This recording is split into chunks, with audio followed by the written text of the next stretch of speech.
Ну что, Чайку. да, что происходит с Телеграммом? За последние дни много версий мы с тобой прочитали и услышали, проанализировали. Давай пройдемся по некоторым из них. Основным. По основным, да. Первая версия – это официальная версия. Собственно, то, что к Павлу Дурову пришли из-за нарушений им какого-то законодательства, да, европейского, поэтому его поймали именно в Париже, посадили в Париже. Сколько там, несколько дней может идти предварительное следствие, потом должны ему выдвинуть обвинение. Вообще, я читал, что его могут там 4 года, по-моему, держать, вообще не выдвигая никаких обвинений. У Что-то них там, настолько да, что-то законодательство. там очень, очень много, статья тяжкая, сколько-то там 50 пунктов всех обвинений. Ну, а если глобально, то обвиняют его в том, что в Телеграме много всего. И детской порнографии, и наркотиков, и оружия. И во всем этом виноват кто? Ну, понятно, кто. Владелец сети, Создатель платформы. создатель платформы, да. Ну, многие уже пошутили про машину Mercedes там, и любого, кто попадает в аварию или совершает преступление на машине, Ну да, что там аналогия. шариковая ручка, которой пишут там, террористы, и продавцы оружия, Шариковая ручка — это хорошо. ну да, или производители оружия, которые из которого вообще непосредственно, да, убиваются люди и совершаются террористические акты. Но, в общем, добрались до почему-то именно до Павла Дурова. Обсудим дальше почему. Ну вот, собственно, это первая версия такая официальная, В которая лежит на общем, в поверхности. общем, что официальная версия на самом деле имеет место быть. Не такая уж она сказочная, как многие говорят, да, а в целом все на поверхности, и иногда не надо искать там никого в темной комнате. Все Ну так, как да, объявили, в целом сходится. Понятно, что кажется и хочется верить во что-то другое, но тем не менее и такая версия тоже да, может быть. да. Ну вот, значит, это первая версия. Вторая, и то, что мне первое пришло в голову, когда я на выходных прочитал эту новость, то, что это разборки между конкурентами. Потому что слишком, WhatsApp. да, например, WhatsApp, слишком яркая была кампания по аресту, самолет, бизнес-джет, в аэропорту задержали. То есть такая прямо дискредитация в каком-то смысле, Много пиара, да? много антипиара, М. да, то, что Дуров всегда говорил, что он человек мира, ничем там не владеет, ничего ему не нужно, а здесь он с охранником, что было выделено особенно, да, и с красивой девушкой на бизнес-джете, летит в Париж, я не знаю, там пообедать или поужинать, приземляется в аэропорту Ле-Бурже, который для частных джетов, и где авиасалоны проходят. То В есть общем, это ведет все, себя как типичный богатый, да, очень богатый человек. да, ну, собственно, как мы с тобой обсуждали, он всегда вел себя как богатый человек. Из дома Зингера выбрасывал, что он там доллары в Питере или пятитысячные купюры. А, Фотосессия в одном из самых элитных домов Санкт-Петербурга, прямо в парке на Крестовском. Да, разъезжал по встречным там или как-то в нарушении правил, я помню, он на белом Мерседесе по каналу Грибоедова, там за ним Причем обижал, полиция, по-моему, там, да, да, он там что-то кому-то такое на ногу было. наехал. В общем, это, конечно, кто помнит и кто знает, никак не ассоциируется с образом такого человека мира, у которого ничего нету. Ну, в смысле, конечно, у него может ничего не быть, но он может все это арендовать, получать и жить вполне себе Но комфортной аскетизмом, в жизнью. общем, это Да, не да, пахнет. не аскет ни разу. Но образ у него такой. Собственно, этот образ разрушен, раз. Ну и плюс в последнем интервью, например, его Такеру Карлсону, он говорил, что это WhatsApp, что такое WhatsApp, это там, помойка, если вы там еще пользуетесь. Ну, я не помню, говорил ли он это, но он всегда именно WhatsApp приводит в качестве такой просто очевидной, в общем, программы, Это, которая, наверное, самый популярный мессенджер в во-первых, мире. он популярный, да, во-вторых, он, ну, им пользуются все, и такая, понятно, что они сотрудничают со спецслужбами, и он его всегда приводит в пример. Может быть, ему от конкурента, от какого-то, например, от WhatsApp и прилетело в ответ. Так что вполне себе версия такая, что это месть конкурента. Если это так, то понятно, что его не на 20 лет арестовали. Если это так, то это скорее Припугнуть. для устрашения, да, припугнуть, отпустить, но показать, что там в следующий раз может быть по-другому. Можем все разрушить. Да, такая версия достаточно простенькая, но вот честно, первое, что мне пришло в голову, это именно разборки конкурента, потому что кажется, что если это бы были там какие-то спецслужбы страшные, которые не могут получить контроль над там, то они нашли бы способ проще. Немножко иначе бы Да, действовали. подсели бы за столик в ресторане и шепнули бы, что там еще раз, там, и все. И я думаю, что он бы понял это лучше, чем с такими масками шоу в аэропорту на частном джете. Не знаю. Ну да. В Вот. общем, разборки капиталистов. Да, вторая версия такая. Третья версия похожа на вторую. Допустим, он хочет продать, ведет переговоры с какими-то потенциальными инвесторами Телеграмма или теми, кто хочет получить там долю или вписаться в какой-то проект вместе с ним. И эти инвесторы потенциально не смогли договориться, тем самым показывают ему, что можно опустить стоимость компании Да, достаточно можно. низко, сильно. И это тоже такой антипиар. Собственно, все то же, что мы обсудили в пункте номер 2, в пункте номер 3, но здесь есть один выгодоприобретатель, который после этого придет, скажет, ну, ты все понял, или даже не скажет, зачем ему себя проявлять, скажет, ну, Паша, такие с тобой тут истории приключаются, давай Просто быстрее. выдвинет предложение Да. существенно ниже того, что Да. обсуждали. Давай быстрее договариваться, либо я тебе обеспечу защиту, либо ты просто продашь свою долю, и такого больше не будет. В общем, что-то в таком ключе тоже вполне себе логично. Опять же, разборки капиталистов. Просто два богатых человека торгуются и делят значимый для себя актив. Опять же, выводы такие же. Если это так, то, конечно, ничего страшного с ним не будет. Поддержат и отпустят. Ну, посмотрим. Сегодня, по-моему, да, мы записываем это видео 28 августа. Сейчас время 16:00. И посмотрим, сегодня должны ему какие-то более уже серьезные, по-моему, сроки подходят, что ему должны сегодня выдвинуть какие-то обвинения. Так, ну это получается у нас третья версия. Четвертую версию, наверное, там и ты, и я читали, слушали. Это уже разборки с глобальными финансистами. Павел Дуров, мы знаем, несколько лет назад пытался запустить свою криптовалюту ТОН. Это у него не получилось, так как он привлекал инвесторов из Соединенных Штатов Америки, заблокировал все это СЕК, служба по финансовым рынкам американская. Он остался после этого должен кругленькую сумму денег.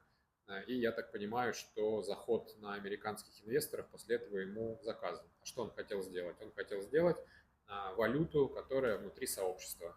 Так как в Телеграме уже порядка миллиарда человек пользователей, то сделать валюту на миллиард человек, с которой они будут друг другу там платить, не знаю, замахнуться на территорию доллара, чаевые, да, или оплачивать какие-то услуги, то такое это не прощают. Вполне себе, да, замах серьезный. Так пробовал сделать Цукерберг с Фейсбуком, ему сказали нельзя. Он сразу все понял и отказался от модели вот этих децентрализованных валют через Facebook, хотя аудитория ему также позволяла. Здесь, может быть, Дуров не понял. Сначала СЕК ему запретил, несколько лет не было их ни слышно, ни видно с этой валютой. А недавно они запустили ее опять, как будто бы это запустил не Telegram и не Павел Дуров, а якобы сообщество энтузиастов, как я это понимаю. Ну, как будто бы это к проекту никакого отношения не имеет, просто люди решили воспользоваться технологией и сделать все то же самое. Ну, как будто бы они ни при чем, да, но все понимают, что без ведома Telegram, без их технологий это было бы невозможно. Ну, а посягнуть на господство доллара, тем более в такие трудные для доллара времена, когда со всех сторон все пытаются откусить куски, не проходят платежи, все отказываются от доллара. Альтернативы нету, но в целом в пользу чего-то другого, это еще больше подорвать веру в этот самый доллар. Ну, может да. быть, время не пришло еще. Такое однозначно надо срочно прекратить, и причем, возможно, даже жестко, да. Чтобы никто больше не хотел повторять этот трюк. Да, это четвертая, получается, версия. Пятая версия – это те же глобальные структуры, которые хотят взять под контроль цензуру, что свобода слова ни в каком виде сейчас никому не нужна. Все должно контролироваться, из одного центра распределяться, и по-другому никак. Павел Дуров позиционирует себя как человек, который выступает за там, полную свободу и никому не подконтролен. Я, конечно, очень сомневаюсь, что это так, но образ такой. возможно, это тоже показательный акт тому, что такого быть не может даже на словах. Все должны под козырек взять и соблюдать общие правила игры. Возможно, также это мысль перед выборами американскими за несколько месяцев, чтобы ни у кого другого, кроме, ну, в данном случае, кроме Телеграма, не возникло желание пошатнуть как-то ситуацию в Америку. Ни у Фейсбука, там, того же, ни у Твиттера Маска показали на Дурове, что так делать нельзя. Мы можем с кем угодно поступить как угодно и там несколько месяцев продержать в какой-нибудь там тюрьме или еще где-то, и, собственно, и все, и президентские выборы уже пройдут. То есть никакой альтернативной, если посмотреть глобально точки зрения, и все под контролем. Да, но видишь, интересно, что в этой концепции ее можно на самом деле по-разному крутить. Получается, что в таком, в абсолют, вот этой концепции абсолютной свободы, да, когда можно все, сюда легко встраивается идея, что можно все, но как будто бы должен быть какой-то единый надзиратель над всем, такой регулировщик, а-ля Да. Бог на земле. Да. И если ты создаешь платформу, которой пользуется миллиард человек, причем это мессенджер, то есть это как раз тайны переписки, вот это все, то ты как бы играешь в этот момент на стороне этого регулятора. Соответственно, ты должен думать не о том, что полная свобода абсолютная для всех, а о том, что ты должен подыгрывать регулятору. Тогда и будет абсолютная свобода для всех, но с учетом там неких правил, социальных Да. условностей и так далее. То есть как будто бы здесь его же идеология играет Да. против него, потому что он сам не понял, на чьей стороне. Ну да, да, интересный комментарий. Шестая версия – это то, что это просто пиар по там, общим договоренностям, опять же, в рамках какой-то предпродажной подготовки, например, доли или IPO. Это просто пиар-компания по завоевыванию рынка. Кстати, в пользу этой версии говорит то, что они планировали проводить IPO. Чуть дальше подробнее расскажу об этом. IPO сначала прогнозировали, они, по-моему, в 2021 году проводить, потом откладывали на 2022. Но происходило много событий, которые этому мешали, ну, очевидно. Плюс у них растет и растет аудитория, и проводить IPO там с полумиллиардом подписчиков гораздо хуже, чем с миллиардом сейчас. Я думаю, что это может быть, с одной стороны, просто пиар, рекламная акция, что есть Причем им такой. нужен как раз выход за пределы территориальные, да, то есть у них Да. аудитория растет в странах там БРИКС, бывшего СНГ, а им нужен вот выход Да. как раз на Америку, Европу, и сейчас там и будет этот основной информационный Да, бум. именно так, потому что последние новости это топ там 1 или 2 скачиваний во Франции, потому что они просто узнали, и все, наверное, интересуются там, а что это за мессенджер и так далее. Ну, то есть он провел такую пиар-компанию перед IPO. То есть понятно, что никто не скажет потом, что это шутка, там, ха-ха-ха, мы вас разыграли. Нет, просто о нем узнали, что он бизнесмен, что у него мессенджер там, такой же величины, как Facebook, Twitter, TikTok и WhatsApp. И там, в ближайшем будущем, кстати, время сейчас для проведения IPO отличное, рынки на максимальных значениях. Впереди, возможно, какая-то коррекция там, перед выборами, после выборов сразу. Ну, то есть это окно возможностей для проведения IPO в ближайшие 2-3 месяца. Да, возможно, довольно короткое, как раз надо действовать. Да, то есть, грубо говоря, до конца 24-го, может быть, в начале 25-го года, как раз сейчас это хорошая там, визитка и рекламная кампания этого самого IPO. Мне нравится вот эта версия, которая рядом с ней, да, то, что у нас, видимо, дальше идет. Да, а рядом с ней это, ну, связанная с этим, это последняя версия. Я думаю, что 7-я можно там еще с десяток придумать, но основные мы все осветили. 7-я версия это то, что это такой своего рода пиар, а с другой стороны подстраховка, что если вдруг что-то пойдет не так, Паша там как-то заиграется или не с теми решит заключить союз и сделку, а возможно он этот союз заключил в предыдущем турне по Средней Азии, он был там, по-моему, все лето. Или еще раньше. Да, и в Казахстане был, и в Узбекистане, это все огромные рынки, десятки миллионов человек, и в Азербайджане, и якобы с Путиным хотел встретиться, но не встретился, или Путин с ним хотел, ну, в общем, все вот это, он же как раз в Париж из Баку прилетел, где был в это же самое время и Путин, вот, поэтому это может быть подстраховка на тот случай, если что-то пойдет не так, и он может своим инвесторам, партнерам сказать, ну, ребята, что вы хотите, меня тут прижали, я либо там пошел у Обнулить них на обязательства. поводу, да, либо Форс-мажор. был вынужден, либо теперь Я я не был знаю, что арестован, делать, соответственно, да. я ничего не должен. Да, да, именно так, но для этого эта история должна продлиться, наверное, еще какое-то время, может быть, там пару месяцев, чтобы ему окончательно себя подстраховать. Может быть, достаточно первого акта в виде там недели, а потом возврат к старому, и уже он может на это сослаться. Ну, не знаю, такая немножко, конечно, притянутая за уши, но достаточно Ну, это, кстати, способ воздействия на инвестора, да? вполне Может быть, себе для уже того, с кто его, готов к таким играм. да, это уже с его стороны может быть такой Да, ход, да. что, типа, ребята, ну, опять же, инвесторам это не понравится, они могут свои там обязательства после этого тоже обнулить, сказать, мы в такие игры, Паша, А с тобой возможно, играть они не будем. уже их готовы обнулить. И Может быть, да. это последняя карта тогда. Да, может быть, он пошел ва-банк в этом смысле, что решил их сподвигнуть уже на какое-то решение, либо да, либо нет. Либо давайте сейчас мы делаем это вместе, либо там я выхожу из игры, и вы ничего мне не сможете предъявить. Ну, посижу там по договоренности во французской комфортной там, тюрьме полгода или где-то под следствием там, в своей квартире в Париже, выйду, потом и это форс-мажор, на который мои юристы, в смысле его юристы могут сослаться, и это можно списать там договор. Кстати, просто может быть это юридический термин. Способ зайти под определенный пункт да, в договоре. форс-мажор в договоре, там последний пункт мелкими буквами, извините, там, я не буду платить по долгам, не знаю, Риск погашать реализован, облигации, выходить на IPO или еще что-то, а вы мне свою долю отдадите. Почему бы и нет? Вполне себе версия. Ну или, по крайней мере, я ничего не должен. Да. Так что получается у нас 7 версий, их грубо можно разделить. Ну, первая официальная, она вне, за скобками стоит, потом две коммерческий интерес, либо партнеры, противники, да, либо компаньоны, которые хотят купить. Потом две версии связаны с глобалистом, либо атака на доллар, которой не должно ни у кого быть, либо атака на цензуру, да, которую, в общем, он посягнул и на то, и на другое, наш либертарианец Павел.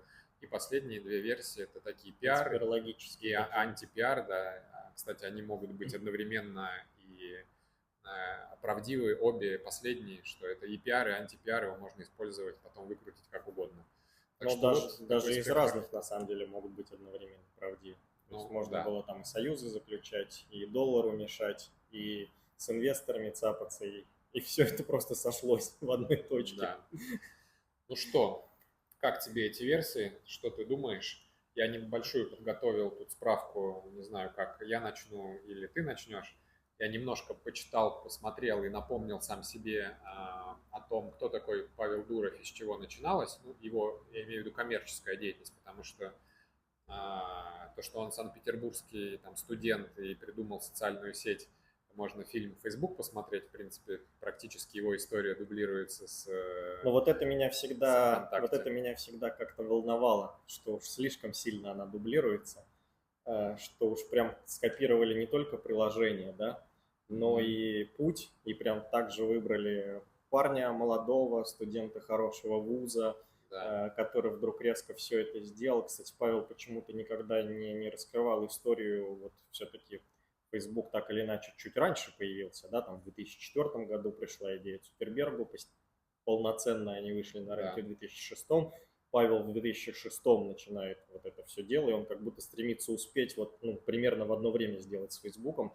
По-моему, там в итоге все равно чуть-чуть позже, чем Facebook, но тем не менее, то есть вот он не раскрывал идею, как бы он хотел прям скопировать, или он просто увидел, услышал, подсмотрел, подумал, классная штука, надо срочно реализовывать дома в России. Правда, дома это тоже достаточно условно, потому что многие годы детства проведены в Италии, и он в интервью Карлсону очень так лестно отзывается об этих годах, в то же самое время не лестно совсем вспоминает, что вот пришлось вернуться в этот несвободный мир. Мы были единственной семьей, там, у которой был IBM дома, поэтому вот это вообще было супер преимущество. И так я придумал ВКонтакте. Ничего страшного почему-то, да, здесь для Павла нет никакого противоречия, что между этими событиями прошло 15 лет. Компьютер к тому моменту уже был у всех, и вообще компьютер в детстве не означает, что ты придумаешь гигантскую социальную сеть. То есть это вообще, ну, такое жонглирование, я бы сказал, фактами, которое просто ну, как будто не нашлось более подходящего объяснения, как пришла эта идея в голову, но нужно Да. было что-то объяснить. И вот так скомканно. Вообще интервью, если честно, очень интересно. Я когда смотрел, знаешь, настраивался, я когда, ну, что-то такой серьезный контент смотришь, там что-то про политику, про экономику, хочешь так сесть в каком-то месте, где тебя никто не будет беспокоить, ты спокойненько послушаешь, подумаешь, проанализируешь, вот. Здесь контент был, конечно, в таком духе ламповых интервью Мгм. Давидыча про то, как он приседал несколько тысяч раз. Так, Павел там трех каких-то огромных парней в Сан-Франциско там чуть ли не уделал, в общем, телефон удержал, было немного крови, но он проявил себя как мужчина. Ну, в общем, это все какие-то немножко Сказки. да, невыдуманные истории, о которых невозможно молчать. Да. Я бы так это назвал. И как будто все, вот, то есть история создания ВКонтакте, я был и системным администратором, и дизайнером, и программистом, и на звонки отвечал. Ну, кто там хоть какое-то маломальское дело в своей жизни открывал, да, кто хоть как-то по карьерной лестнице поднимался, тот понимает, что, ну, это сказки. То есть так может просуществовать там неделю, пока у Да. тебя от идеи до реальных действий, но в реальной суматохе дел бизнес так не построишь. Ну, то есть вот только самые зачатки, но не так, что там уже все запустилось, ты реально нажал на кнопку, ВКонтакте полетел, и ты сидишь один на звонки, отвечаешь и программируешь. Ну, это, не знаю, это такое очень детское объяснение. Вот. И и отсюда как раз, ну, конспирологию можно, конечно, и дальше продолжить. А Павел вообще создавал ВК или его выбрали как подходящее вполне себе лицо, которое можно назначить создателем ВК? Тогда классно скопировали, да, всю историю про... Что интересно, что скопировали даже там же в фильме, ну и в истории, видимо, оригинальной с Фейсбуком были братья эти Винклвосы, которые были там ранними инвесторами, а потом разошлись с ними, поделили, а у ВКонтакте были тоже знаменитые и успешные инвесторы Лев Левиев, у него была значительная доля, он, по-моему, раньше Дурова ее продал, когда они уже выходили из контакта, и Мирлишвили, Да, собственно, вот вполне как братья Винкелвоса, только не братья, да, а именно инвесторы, которые ему помогали связями, деньгами и да. статусом своим, а он был таким, ну, лицом, видимо, да, Да, лицом. причем, ну, то есть он был удобной фигурой, как будто бы, да, то есть, наверное, там талантливый парень, но при этом никому не известный. По договоренности, наверное, не нужно было сильно высовываться, ну, то есть, если просто развивать эту конспирологическую Да. весьма версию, да. Но Павел, надо сказать, конечно, здесь провел просто чрезвычайную пиар-компанию по созданию личного бренда. То есть он как раз на идее не высовываться, на идее скрытности создал личный бренд, окутанный мифами, тайнами, легендами, то есть просто такой, как не знаю, в каком-то средневековом фильме в капюшоне, такой ассасин, вот, ну, конечно, не ассасин, да, но такой бизнесмен, о котором никто ничего не знает, у него очень интересные идеи, Да. они очень увлекают молодежь, ну и в целом сама сеть, она на молодежь больше, конечно, рассчитана. В общем, все покрыто мраком, что, естественно, только добавляет всегда интереса у большой аудитории. Но как будто дальше можно предположить, да, что вышел из-под контроля Ну у да. основных инвесторов. Давай вспомним, да, я тогда как раз пока в промежутке напомню, в какие сроки все происходило. Значит, он продал свою долю во ВКонтакте, а у него было всего лишь, ну, в кавычках, 12%. В 2014 году они все разошлись.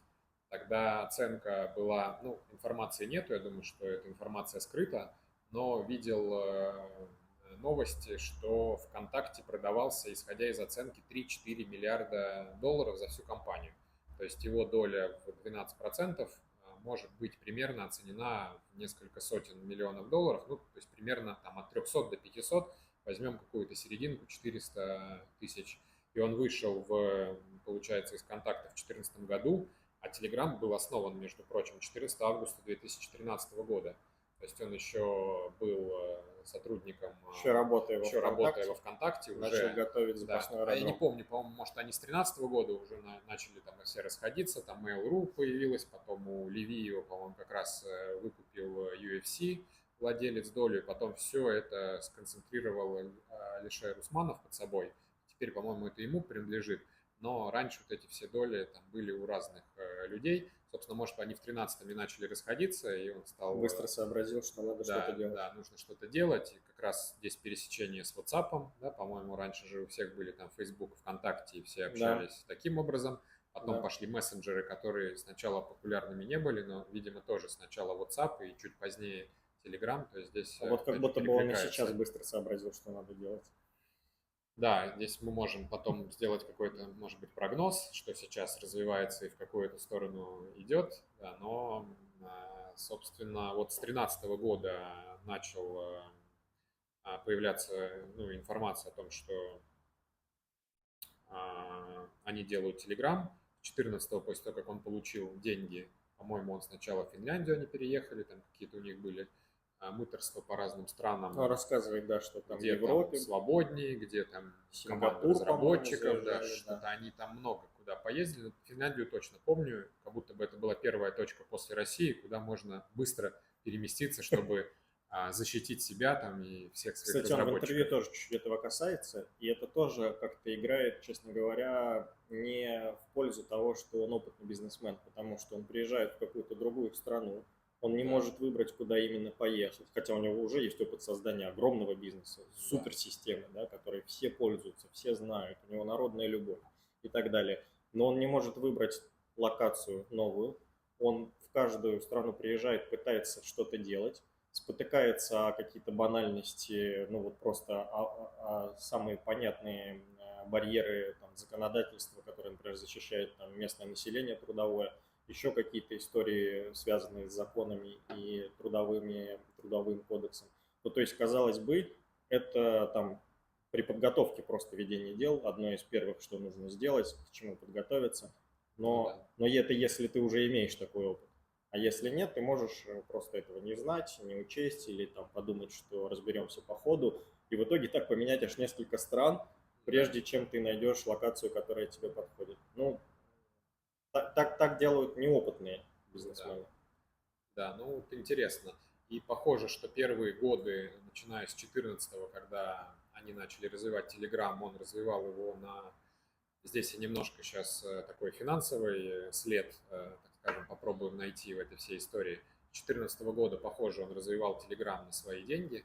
Это длилось там, несколько лет, года 2-3, и как будто бы к 2017 году, вот, когда он затеял проведение ICO, то есть Initial Crypto Offering, то есть выход компании не через классический канал, через банки путем предложения акций как части акционерного общества, а через криптомонетки, которые это все было модно в те годы, называлось это ICO, и вот он затеял это ICO.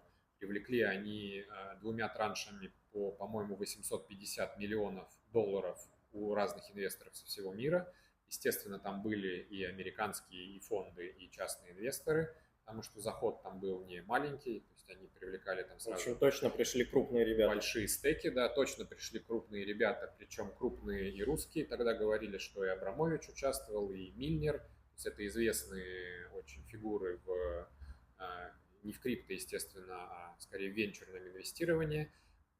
И вот он таким образом 1,7 миллиарда долларов привлек, ну, вероятно, на развитие компании, потому что понимал уже, что десятки миллионов подписчиков у него есть, а нужны сотни, там и выход на миллиард и больше. А денег своих не было, они закончились, эти несколько сотен миллионов, которые ему достались от ВКонтакте.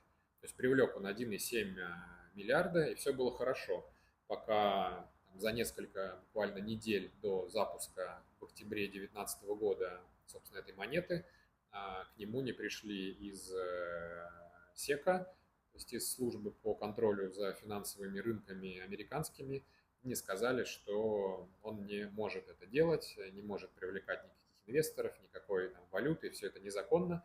Ему пришлось, там, я уже точную историю не помню, она длилась много месяцев, ему пришлось, в общем, со всеми этими инвесторами рассчитаться. А занял он, ну, ни много ни мало, 1,7 миллиарда долларов. И для этого ему пришлось в марте 2021 года разместить еврооблигации, тоже несколькими траншами, на совокупную сумму уже в 2,35 миллиарда долларов. И для того, чтобы привлечь инвесторов на эти облигации, чтобы рассчитаться с теми, кому он был должен после ICO, я думаю, что там были такие инвесторы, с которых не кинуть. Невозможно не рассчитаться. Невозможно не рассчитаться. Старые деньги. Условно типа Абрамовича, да, или каких-то американских фондов. То есть там не скажешь, извините, нас там СЕК запретил, поэтому ничего не могу ничего сделать. не будет. Да, так не делается.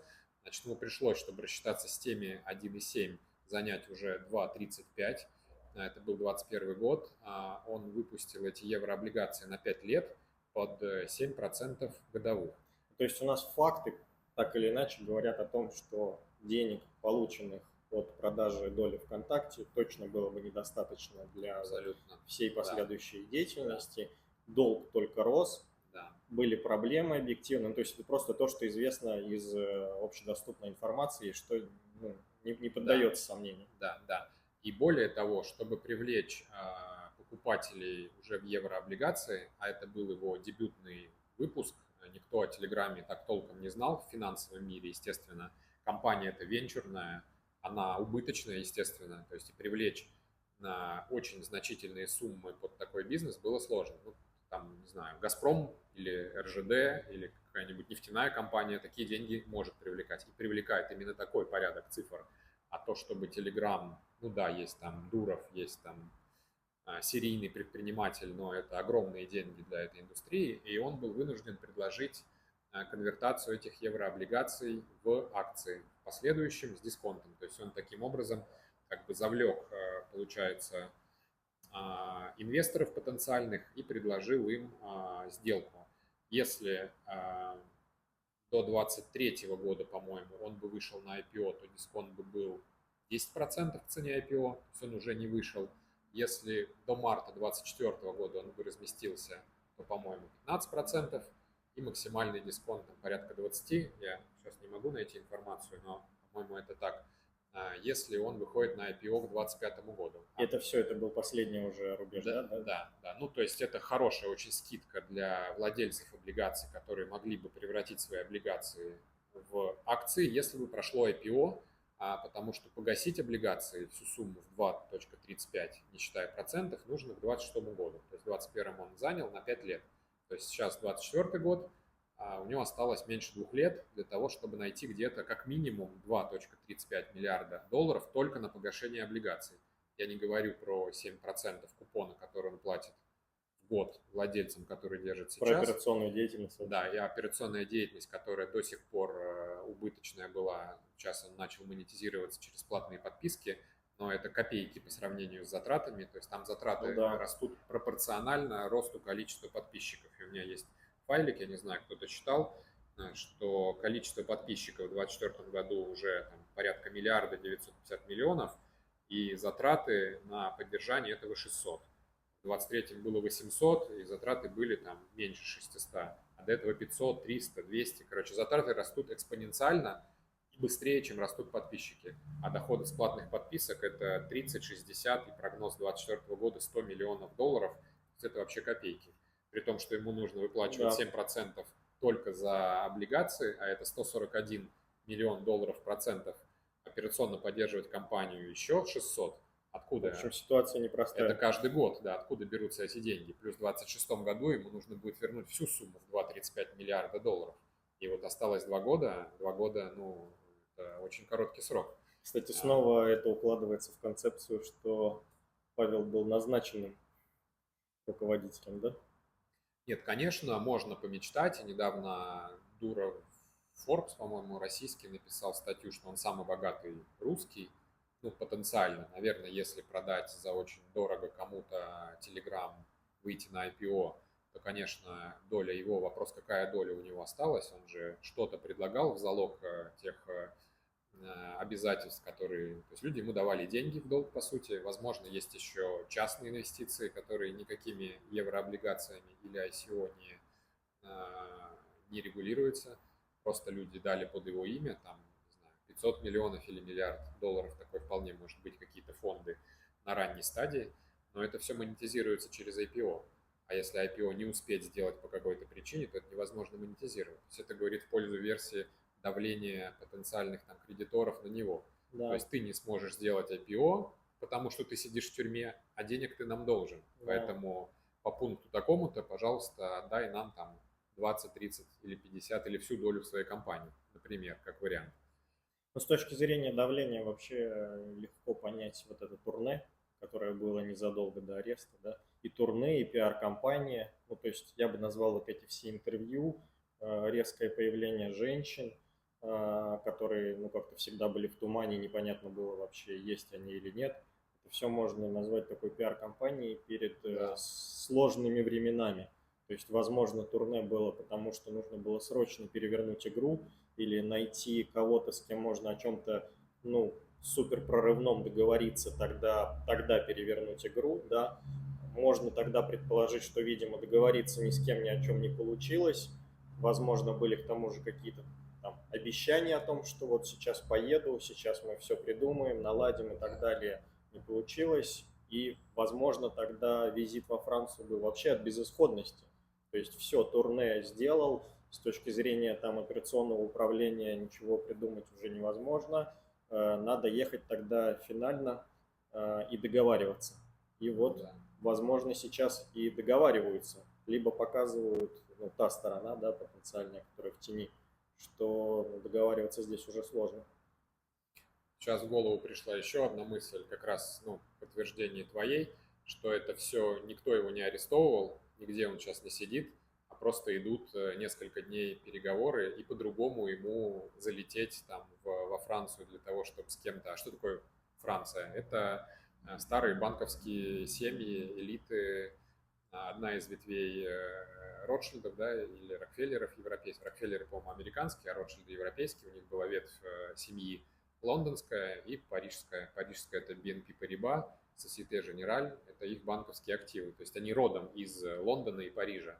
И прилететь в Париж, в принципе, имея паспорт откуда-то непонятно взявшийся Франции, да, он, Павел Дуров, гражданин, оказывается, Франции, Да. помимо других стран, ну и Причем, российской, причем тоже. в тумане тоже основания, Да. по которому выдано гражданство. Может быть, он прилетел как раз обсуждать дела. Невозможно было ему просто так прилететь, приземлиться, и это было бы слишком на виду и подозрительно для тех, кто следит за его деятельностью и с кем он там может о чем-то говорить.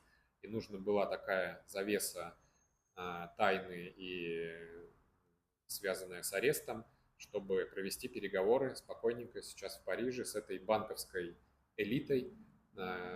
Это говорит там против версии, что это альтернатива доллару. Может быть, как раз-таки они придумывают какую-то альтернативу доллару вместе Ну с ним. да. Ну, почему бы и нет, да? И как выйти из этой ситуации? Ну, кстати, между прочим, про арест тоже можно по-разному здесь рассматривать. То есть можно было и намеренно немножко перейти рамки, да, понимая, что на самом деле не, ну, сложно тебя будет за что-то реально привлечь, что обвинение развалится, но ты намеренно переходишь и таким образом создаешь вот это вот основание Да, попадания под какой-то пункт, и дальше тебе, ну, в зависимости там уже от того, какая версия вам нравится, либо для того, чтобы обнулить обязательства, либо для того, чтобы опять покрыть все переговоры мраком, как будто бы арестовали, но знаю, что обвинение распадется, но я как будто бы не для переговоров, а просто так поужинать с девушкой, тут меня арестовали и так далее. В общем, снова все да, окутать вот этим туманом.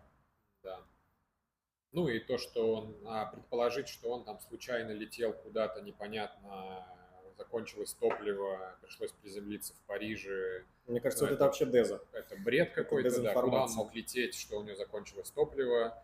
Неужели нельзя было предусмотреть что-то другое? Ну, то есть в это почему-то на этом никто не концентрирует свое внимание. Но это, мне кажется, основное как раз ну, говорит о том, что это прикрытие для чего-то другого. Самое главное, что откуда можно вообще такую информацию получить. То Да, есть вот то, что озвучивается в информационном поле как факты, якобы, и как то, что основное, вокруг чего дальше нагнетаются эмоции, что там ордер был выписан за 5 минут до приземления. Ну, а кто тот человек, который может дать вам такую информацию? Тот, кто выписывал ордер, откуда вы на него так легко вышли? Ну, мне кажется, это, в общем, это придуманная какая-то красивая такая сказка. И про то, что это дозаправка, ну тоже это вся информация просто неверифицируемая. Это как, да, как стали сразу же распространять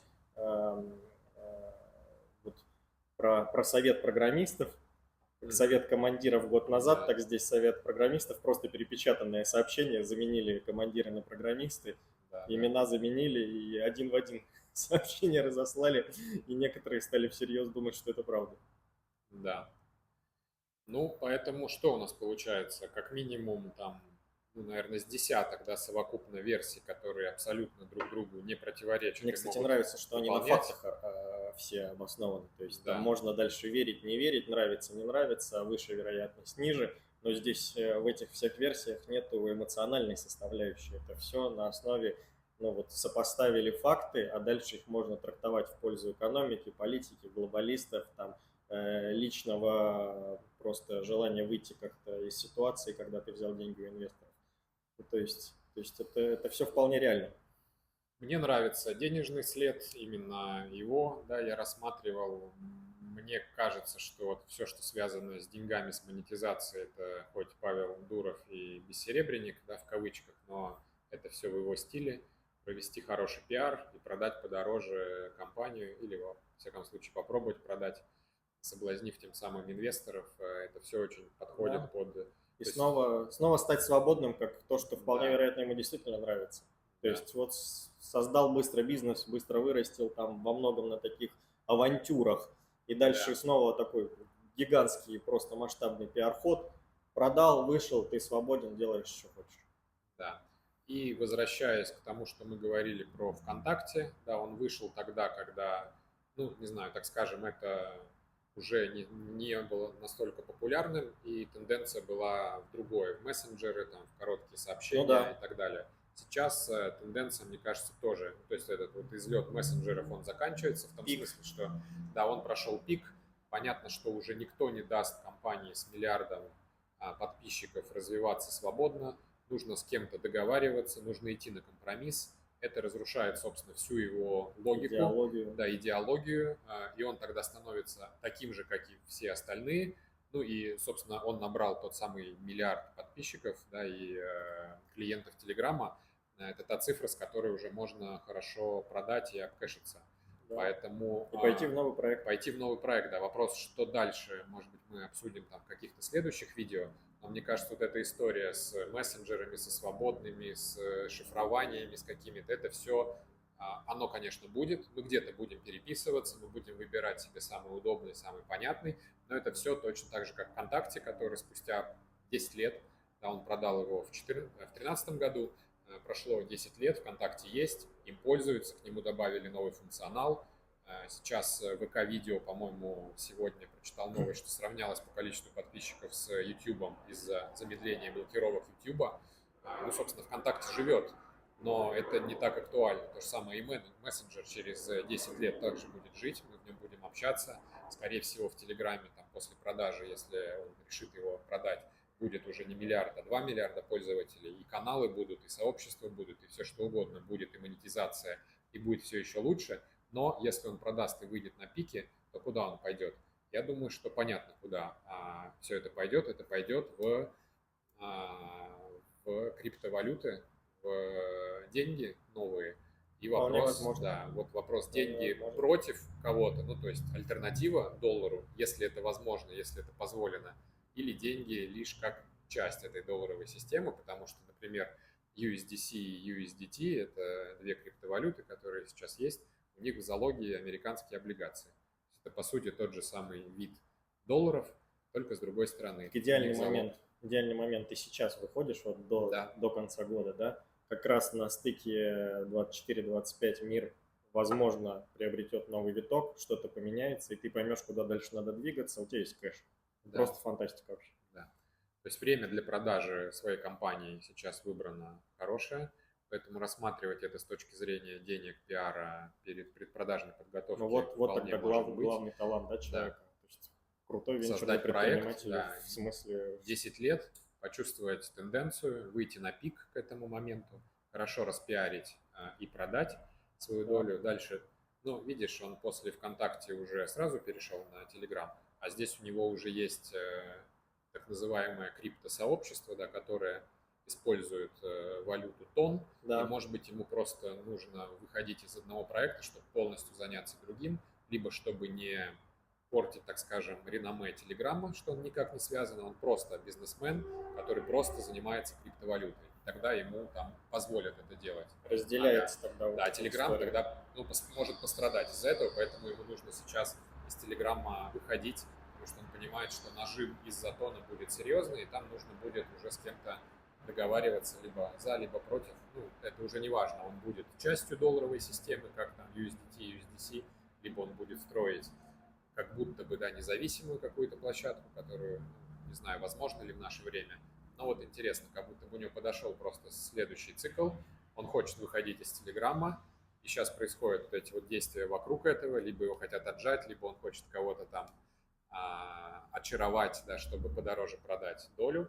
И дальше куда будет двигаться это все, я уверен, что это будет двигаться в монетки, в коины, в тон, да, который уже существует. Скорее всего, ему нужны ресурсы именно для этого.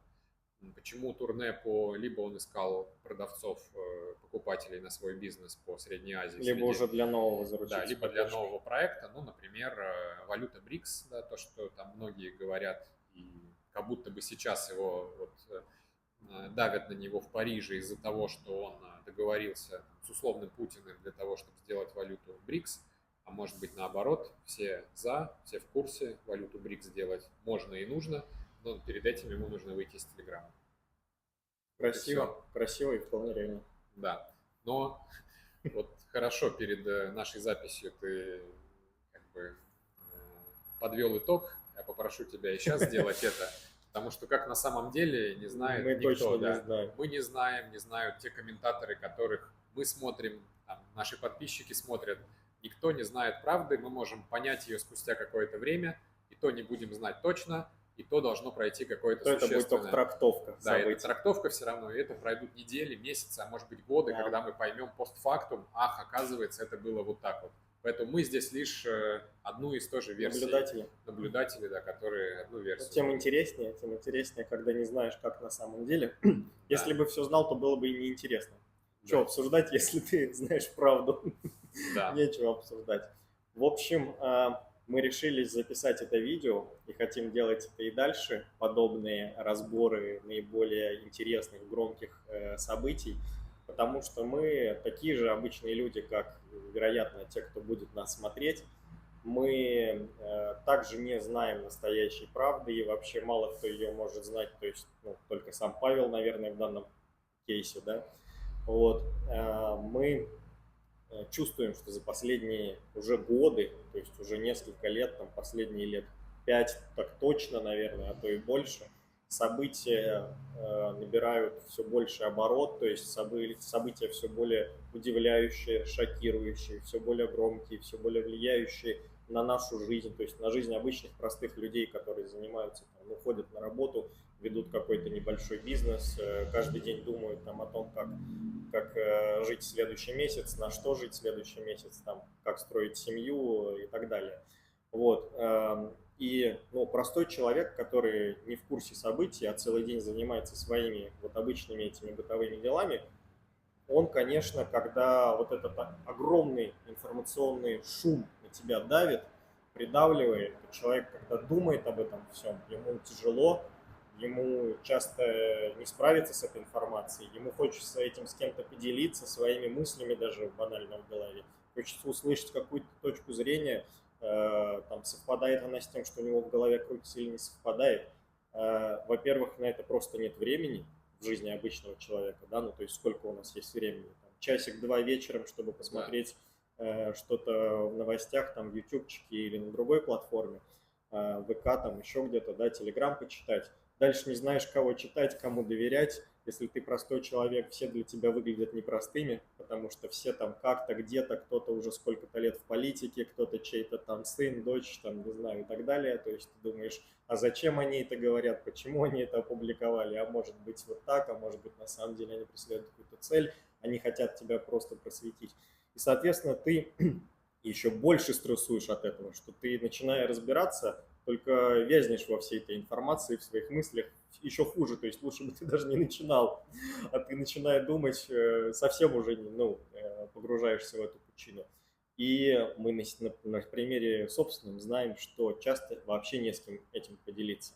потому что, ну, к счастью, у нас есть как минимум один друг, с кем можно Да. это обсудить, кому записать там голосовое сообщение, а ты слышал, а ты читал, а ты смотрел, что думаешь, да, свои мысли там озвучить и это обсудить. Но слышали даже элементарно там от знакомых, что часто бывает, что людям не с кем это обсудить. Тогда они вот наедине просто с этим информационным фоном, шумом, прессом, а он действительно давит, потому что ну, ты уже не можешь не замечать, как пандемия на нас, на всех повлияла, да, как мы там все были заперты дома, QR-коды и так далее. И, соответственно, ты думаешь, что, возможно, тебе нужно что-то менять в собственной жизни, а не можешь понять, что. И, и, и мы, естественно, не обещаем, что мы здесь поможем разобраться, мы сами не знаем. Но хотя бы мы надеемся на то, что у нас получится показать вам, что вы не одни, что мы такие же, как вы, что есть еще люди, которые тоже переживают об этом всем, думают, не могут разобраться, но пытаются это сделать. Надеемся, что хоть наши версии как-то хоть что-то в голове у вас разложат по полочкам. Надеемся, что таким образом стресс чуть-чуть спадет. Надеемся также, что и, ну, отчасти это будет просветительская какая-то функция или там просто экономия времени, потому что понятно, что, там, как уже сказал, у людей нет времени в этом всем разбираться. Им нужно вот быстро, хочется узнать, а как, почему, зачем арестовали, зачем вот здесь там что-то случилось, почему. И, естественно, нет времени это гуглить, потому что там семья, дети, жена, бизнес и так далее. Вот. Ну, мы в данном случае возьмем на себя тогда эту функцию, когда мы в любом случае, потому что нам просто очень интересно и беспокоит до такой степени, что невозможно не попробовать разобраться. Мы будем теми, кто там, все посмотрел, послушал, подумал, между собой уже обсудил, и после этого попробовал рассказать вот эти все мысли для вас. Ну, лучше и не скажешь. Поэтому думаю, что пора заканчивать. Все. Чаек. Да. Всем удачи.